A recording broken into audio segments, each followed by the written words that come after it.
to me, like so much of this has to do with what I'm seeing wrong out of them in terms of their X's and O's, their game plan. First period, they want to get it in deep. They can't get a forecheck going. Second period, they make an adjustment. They try to carry the puck in off the rush. Maybe Nylander has a few of those. Maybe one of the few times that they were able to gain entry off of a rush. And the other time I saw it was late in the third with Mitch Marner.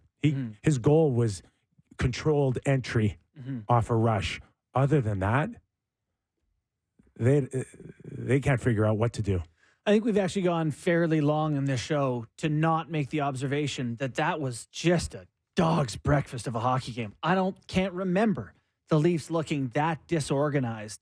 Offensively in particular, like they had absolutely nothing going. They looked like they had never played together before. Like it truly was one of the worst performances in a big spot I can remember watching. People said the word pathetic on repeat about it. There was just not a breath of life to it. My take on that, Kyper, was just, the Bruins keep it pretty simple. They pack it in the neutral zone. They protect the house in front of the net, and they kind of challenge you to get through them. And the Leafs are adamant at times about the regroup and the maintaining possession. And at some point, when Boston has three guys up on the puck and says, try to get through us, you got to put it behind them and get after it. And I didn't think the Leafs were willing to do that for too long in the game. And that allowed Boston to break the puck out easy and, really keep them from getting any dangerous shots at all. I mean, they showed that shot chart in the second intermission. It's like they couldn't get between the hash marks for the one that they periods. did have there, like Matthews is in the slot or whatever, he's in double coverage. And I remember it's like a dribbler. Like they had nothing from the inside. All right, get there. Let's get it. Sheldon Keefe's thoughts on why they came out with what looked towards JP's comments. Hard to say. I mean, it's hard to pinpoint that. I didn't. I'm not sure if I would say it was lack of energy. I thought that it was similar to how we came out in Game 3. Just looked a little tight. In terms of why, it's hard to pinpoint. Yeah, it's hard to pinpoint. It's a low event hockey game out there both ways. So that's part of it. Now they took quite a bit of a heat from analysts. I know Kelly Rudy gave it to Mitch pretty good at one intermission. I know Bissonnette did it on TNT, leaned in pretty good. And the only thing I'll say about that criticism that I didn't agree with is, they made it about effort, that these guys need to try a little bit more. And for me, it's not effort. You can challenge chutzpah, if you like. You can challenge a lack of willingness to take some pain. I mean, these guys are trying. I just think trying in the wrong ways at time and trying differently than they do in the regular season. Do you think it's an effort thing? No, I don't. I can't believe they've been through what they've been through the last 6 or 7 years, and then they're going to come out and have a lack of effort. There seems to be some sort of paralysis involved on the big stage. I think paralysis is a great word. I think it's a mental thing. Yep.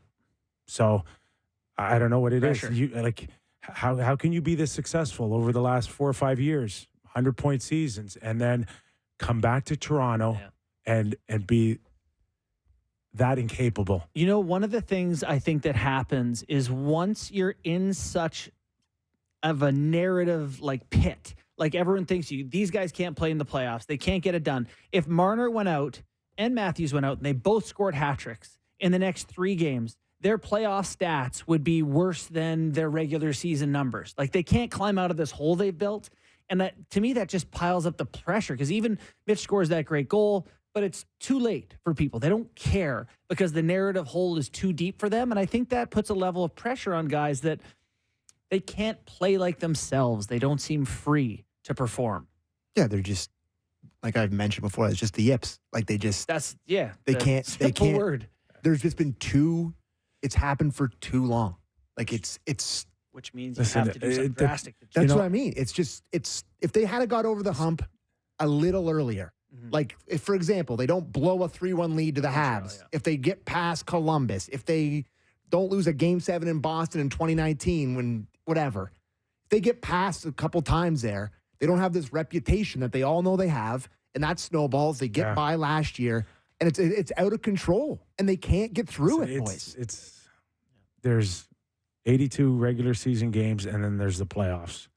This team has never been built for the playoffs. It just hasn't. And you can go get your 69 goals and you can get your 100 points, but come playoff time, they take away Mitch, they take away Austin, and what are you left with? But the thing with that, kid, well, I agree with that is a major problem. But, like, they're trying to take away McDavid in L.A., and they're trying to take away McKinnon in Colorado. Here's the difference, though. Winnipeg. Those stars will go around you, and they'll also go through you. Yes, it is the difference. They've got stars here that they go around you, or they don't go around at all. They go away. Okay? They go away. Big difference, JB. Huge difference. It's not apples to apples here. Well, it's apples to apples, and the comparison doesn't come out well to the size of their apples. How about them apples? Yeah, how about them apples? And that puts a lot of pressure on them. Yeah. So what are you left with? Nothing. You're left with some goaltending, some defense, and some support group. And right now, all three of them have disappeared. All of them. So to sit there and just constantly target Mitch Marner on his own like that, to me is just, you're not looking at the big picture. They're leaking oil everywhere. Yeah. In net, on the blue line, you don't know who to dress. You don't know who to dress. I know. Okay.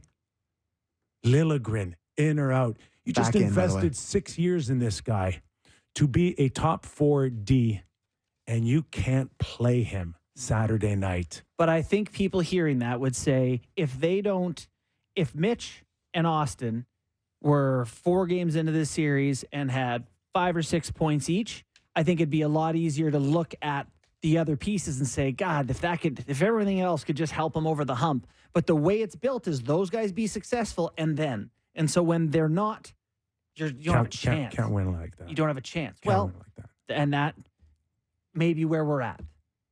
And that leads to shows that we're going to be doing perhaps 2 days from now about how can you win.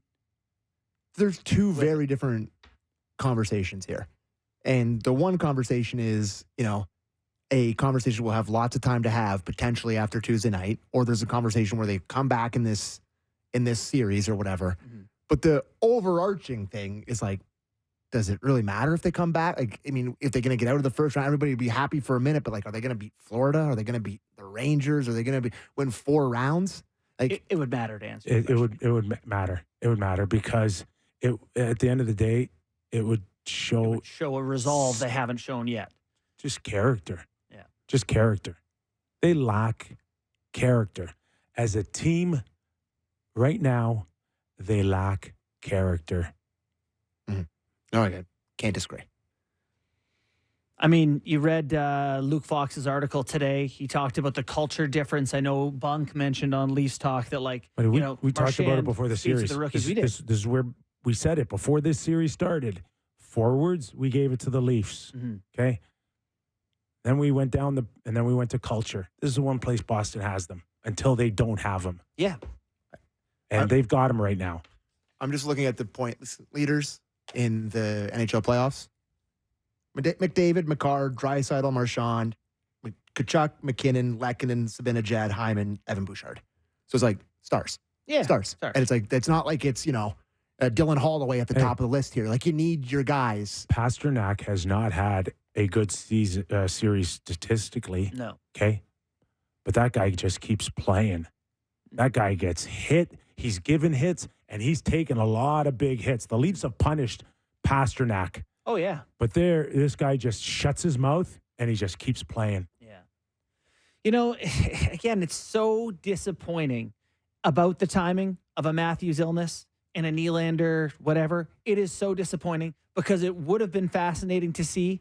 But again, it comes back to it doesn't matter because it's all part of the same problem that one thing goes wrong and it all falls apart. So you just can't be built that way.